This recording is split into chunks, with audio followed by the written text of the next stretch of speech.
एरंडवण्यातील शिलाविहार कॉलनीमधील भीमनगर वसाहतीच्या पुनर्वसनामध्ये बिल्डरकडून फसवणूक झाली आहे।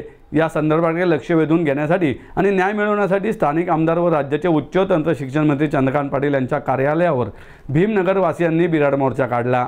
रिपब्लिकन युवा मोर्चाचे राहुल डंबाळे यांच्या नेतृत्वाखाली निघालेल्या या बिराड मोर्चात देवीदास ओहाळ, जावेद शेख, हरी बागडे, सुनील डमरे, दादू गायकवाड, सुदाम शिंदे, उमा साठे, स्नेहल गायकवाड, रेश्मा पल्ला, रईसा शेख, निशिकांत पोळ, प्रतीक डंबाळे, प्रभू सुनगर, सिकंदर मुलानी यांच्यासह स्थानिक रहिवासी सहभागी झाले होते। भीमनगर येथील 216 कुटुंबियांचे पुनर्वसन झोपडपट्टी पुनर्वसन प्राधिकरणामार्फत करण्याचा बोगस प्रस्ताव भक्ती एंटरप्राइजेस मार्फत दाखल करण्यात आलेला आहे। या संदर्भामध्ये पूर्वीच बिल्डरसह 20 जणांविरुद्ध कोथरूड पोलीस ठाणे येथे फसवणूक व इतर कलमांवर गुन्हा दाखल करण्यात आलेला आहे। तसेच योजनांच्या मंजुरीसाठी स्थानिक मूळ रहिवाशांऐवजी बाहेरची बोगस लाभार्थी तयार करण्याचा गंभीर प्रकार बिल्डरकडून करण्यात आलेला आहे व त्याद्वारे स्थानिक नागरिकांना भीमनगर पासून सुमारे 9 किलोमीटर अंतरावर सक्तीचे पुनर्वसन करण्याचा घाट सध्या बिल्डरने झोपडपट्टी पुनर्वसन प्राधिकरणामार्फत घातलेला आहे। हा अन्याय असल्याने याविरुद्ध भीमनगर झोपडपट्टी धारक मोठ्या प्रमाणात संघर्ष करत आहेत। हे षडयंत्र गेली 12 वर्ष सुरू आहे। स्थानिक नागरिक या षडयंत्राच्या विरोधात सातत्याने आवाज उचलत आहेत। अशा अन्यायकारक पद्धतीचं पुनर्वसन आम्हाला नकोय अशी ते आर्त मागणी करत आहेत। या प्रकरणी जो SRA विकसित नेमलेला आहे त्याच्या विरुद्ध फौजदारी गुन्हे दाखल केलेले आहेत। असं असताना सुद्धा जबरदस्तीनं झोपडपट्टी धारकांना त्यांच्या जागेपासून 10 किलोमीटर लांब जबरदस्तीचं घर पाडण्याचं पुनर्वसन जे केलं जाते त्याला विरोध करण्यासाठी आम्ही या ठिकाणी आलो।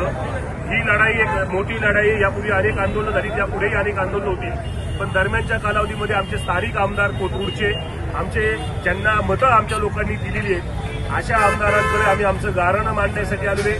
चंद्रकांत दादा पाटलांनी यांच्यामध्ये इंटरव्हेन करावा, आमचं म्हणणं ऐकून घ्यावं, आमचं म्हणणं खरं असल्यामुळे आम्हाला न्याय देण्यासाठी त्यांचं मंत्रिपद उपयोगात आणावं या रास्त मागणीसाठी आज आम्ही समस्त भीमनगर वासियांच्या वतीनं या ठिकाणी हा आंदोलनाचा पवित्रा घेतलेला आहे।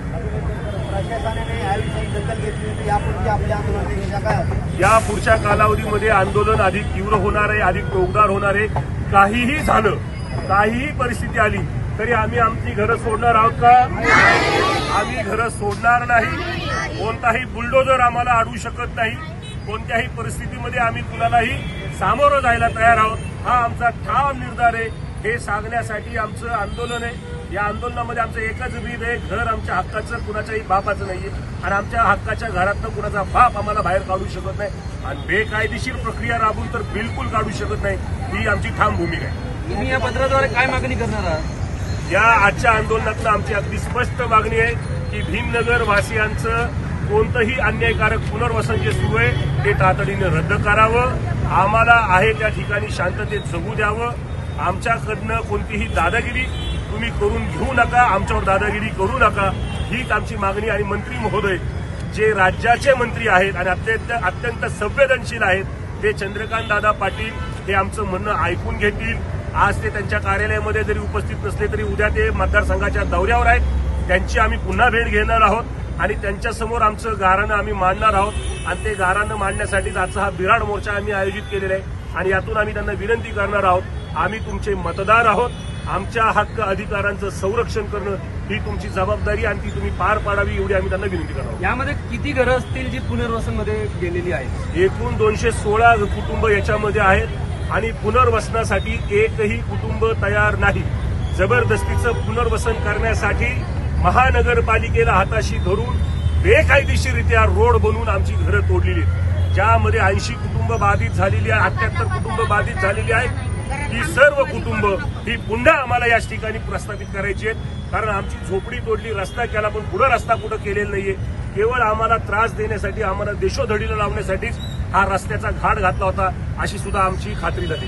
विकासकांनी या झोपडपट्टी वासियांची फसवणूक केली असं आपल्याला वाटतं? निश्चित विकासकांनी झोपडपट्टी धारकांची सोबतच शिलाविहार कॉलनीची सुद्धा फसवणूक केलेली, म्हणूनच त्यांच्या विरुद्ध गंभीर स्वरूपाचे गुन्हे दाखल झालेले आहेत आणि ते त्यामध्ये सध्या तपासावर आहेत आणि त्यांच्यावर 420 सारखे गंभीर गुन्हे ते अटकपूर्व जामिनाला सुद्धा गेलेले आहेत। ही सगळी परिस्थिती असल्यामुळे झोपडपट्टी धारकांची शुद्ध फसवणूक झालेली आहे, हे कुठेही लपून राहिलेलं नाही।